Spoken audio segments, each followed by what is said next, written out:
With the introduction of superheroes, it was only a matter of time before their villains came together to overcome a greater evil. Stan Lee, God rest his soul, knew this. There was only one team for the job.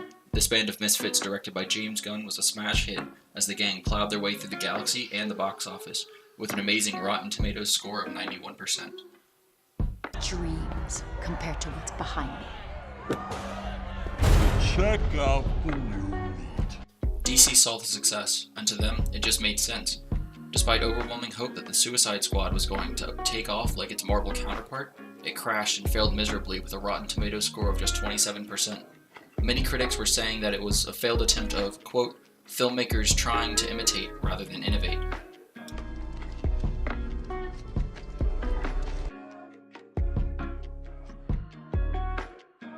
In the beginning of Guardians of the Galaxy, we are introduced to our main character, Peter Quill, aka Star-Lord. He is introduced with Redbone's Hooked on a Feeling playing in the background as he walks through a city of a desolate planet of Morag, looking for a silver ball. Peter is dancing and mouthing the words, even at one point getting so into the music that is on his Sony Walkman that he grabs a space rat creature and uses it as a microphone. The rest of the cast is introduced in the following scene after Peter tries to sell his prize to a thrift store, only to be told no because of who was involved on the other end. He then meets the rest of the crew and the brawl breaks out in the city square. Soon enough, the authorities arrive and they are all sent to jail. The lineup sequence begins with more subtle hints about the characters. By this point, the individual character motivations are revealed. Rocket and Groot are in it for the money, Quill and Gamora are in it for the orb, and Drax, who appears out of nowhere, is in it for revenge. Ronan, which leads us to believe that Thanos and Ronan are working together. Subject 89P13 calls itself Rocket, the result of illegal genetic and cybernetic experiments on a lower life form. In Suicide Squad, each character is introduced to us one by one separately. They aren't even together until over half the hour into the movie. We first get introduced to Deadshot, aka Floyd, in jail, and then we get introduced to Harley Quinn. Next, we get introduced to our proposed protagonist as she gives a brief explanation of the rise and fall of Superman.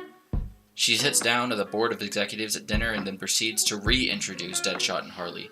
She then goes to the rest of the crew, who get significantly less screen time besides the Witch, who ends up being the main antagonist in the film. Encountered the Enchantress.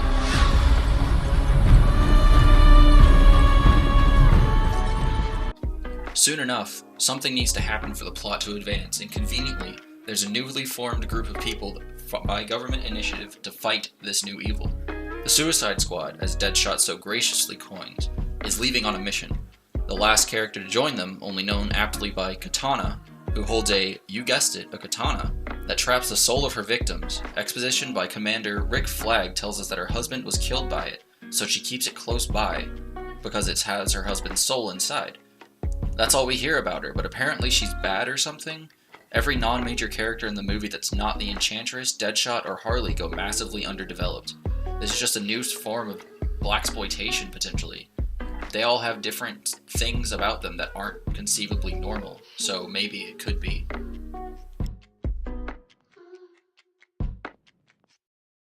In Guardians of the Galaxy, all the music, Hooked on a Feeling, Come and Get Your Love, Spirit in the Sky, etc., etc., etc., all are from the same few years. It makes sense that Peter would have all those tapes at that time.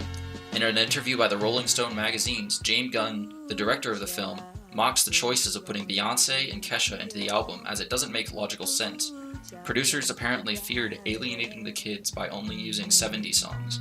The soundtrack heavily focused on Quill, as he numerously references the year the songs came out, and even in the end of the film having a dance battle with the film's antagonist Ronan. In Suicide Squad, it just seems that they just threw some of the songs in there. They're all from varying genres and time periods.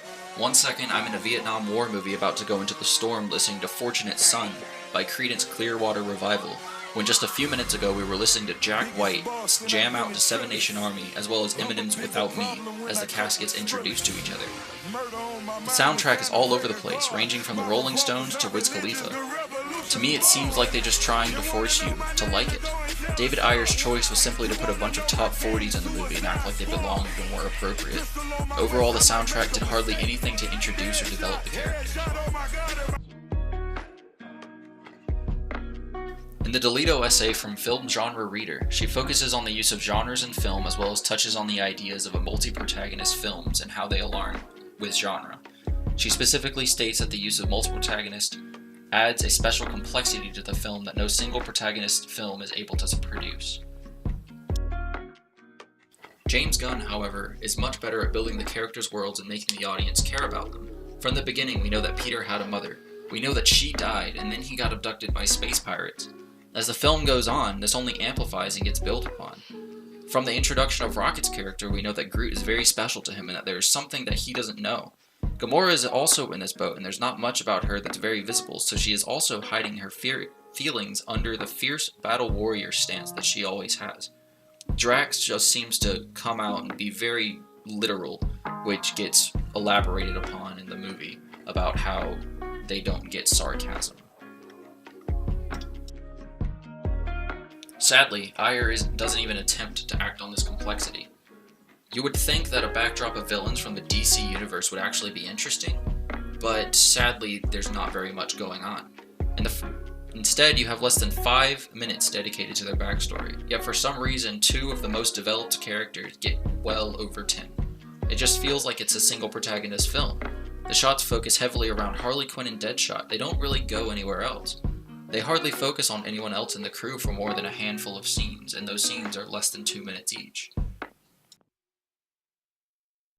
DeLito also states that no film is just one genre. She focuses on how melodrama could also be a form of drama, which could also be a form of suspense, which could also be a form of thriller, so you could have all of these genres built on top of each other in a single movie. Both Guardians of the Galaxy and Suicide Squad are an action, thriller, and superhero movies. I could argue that Suicide Squad could be more of a turning of the tides or coming of age sort of movie, but that kind of works for both films. Bad guys that don't know their place turn to somewhat good and find their place in the good life. In another sense, Guardians could be a teenager movie at times. It shows the growing up of Quill through his life and his past mother's death. It also shows a romantic comedy between Quill and Gamora falling in love throughout the film, while sharing laughs along the way. Suicide Squad, on the other hand, has a few pieces of romance, but it's not a romantic comedy at all. The Joker and Harley's love story is one for the ages, but there's nothing comedic about it. It's more evil than anything. With how he treats her and what he does around her, there's no other word for it. Deadshot has also grown up in this situation and how he treats his daughter as well. He grows from killing men and almost killing Batman in front of his daughter to teaching her trigonometry of guns. This has allowed both movies to cast a broader net to allow more audience members to relate. Between Quill losing his mother to cancer and Deadshot teaching his kid math he doesn't quite understand, it's easy to see how these characters are relatable and lovable.